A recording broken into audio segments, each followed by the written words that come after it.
Love is Blind's Lauren explains giving Dave grace during conflict over her friend with benefits. Devin, who stated he is a Christian, didn't really respond, but argued that couples didn't need to agree on everything to get married. If that wasn't enough, Virginia accused Devin of hiding the $1,000 wedding check that his mother gave him and claims he found a note from an ex-girlfriend in his hotel room ahead of their big day. While he didn't have a good explanation for the check, Devin claimed that the ex-girlfriend in question was one of his best friends who is now in a relationship with someone in his wedding party. Sealing the deal that these two weren't a match, Virginia and Devin argued over who ghosted who and left us with more questions than answers. Ben and Sarah, courtesy of Netflix. Ben continued to play the amnesia game during his hot seat moment with Sarah, telling his ex and the crowd that he didn't remember his church's views on the LGBT+ community. He eventually admitted that he likely didn't pay attention to any mention of the LGBT+ community at his parish because it didn't directly affect him. When the topic shifted to the headline-making TikTok allegations against Ben, Sarah reiterated that she wanted to trust him at the time, but no longer does. "Knowing now what I know about Ben, a TikTok like that makes sense," she said.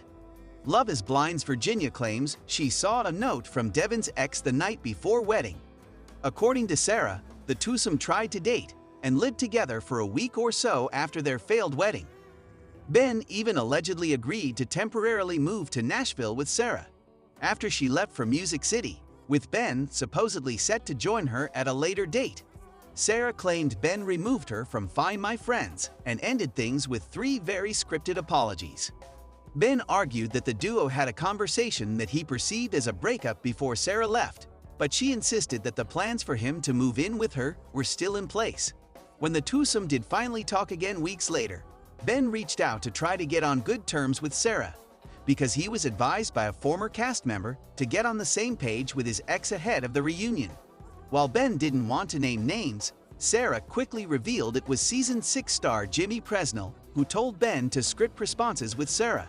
It's hard not to laugh thinking about Ben taking advice from Jimmy, another missed opportunity for the cameras. Sarah concluded that she felt love-bombed by Ben, who didn't really do much besides try to awkwardly smile his way through the rest of the segment. If he did prepare a script, he should have considered a different writer. Monica and Joey. Greg Gaines / Netflix. Monica came out swinging in a way viewers likely didn't expect, accusing Joey sliding into Coster Madison's DMs. While Joey said he reached out to several cast members and tried to downplay the message, Madison eventually revealed that he had complimented her new pink hair and told her that he wished they talked more at the group hangout that was featured on the show. Not a crime, but also not a message you should be sending days before your wedding. Despite dating in the pods, Madison made it clear that she had no interest in Joey, and Monica accused her ex of gaslighting her, as Joey denied ever telling Monica that Madison was a potential threat to their romance. Love is Blind Sarah received new information about Ben 5 days before wedding. What you didn't see. Watching the show back was also clearly difficult for Monica. "It was embarrassing," she said. "I'm thinking to myself, this man is not interested in you romantically. How could you not see?" Joey tried to argue that Madison's sister's lack of acceptance was why he pulled away.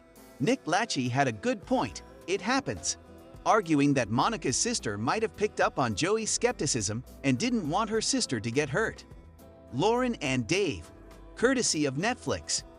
Justice for Lauren was served when Dave admitted that Lauren's former fling was reaching out for the wrong reasons. While he absolutely regrets listening to the other guy, Lauren wasn't buying it. "I just don't fully believe it. You had my phone number for the last year," she said. "You made no effort to show that in any capacity." After correctly declaring that she had a lot more emotional maturity than Dave, Lauren clarified that she doesn't agree with the social media comments about Dave being a narcissist or manipulator. She concluded that he tried his best with the information he had. While we still didn't get much clarification about his sister and his refusal to meet Lauren, Dave claimed that she had watched the show and struggled with seeing how hurt Lauren was and how hard it was for her to go through that. Show comments. Neil Francis returns to Zero. Lily Moyeri. Mon, March 17, 2025 at 9:00 p.m. Greenwich Mean Time +6. Neil Francis. Credit.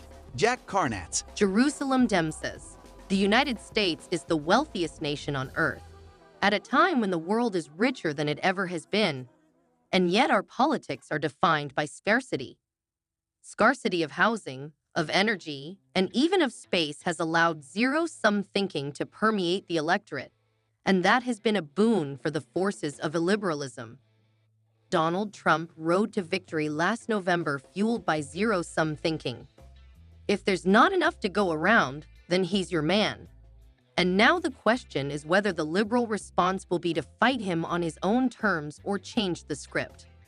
My name's Jerusalem Demsis, and this is Good on Paper, a policy show that questions what we really know about popular narratives.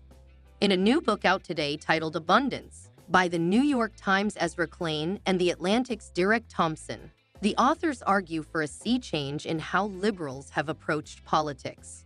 It's a great book. We'll put the link in our show notes. And I'm quoting from them here. We imagine a future not of less but of more. We do not subscribe to the seductive ideologies of scarcity. We will not get more or better jobs by closing our gates to immigrants. We will not turn back climate change by persuading the world to starve itself of growth.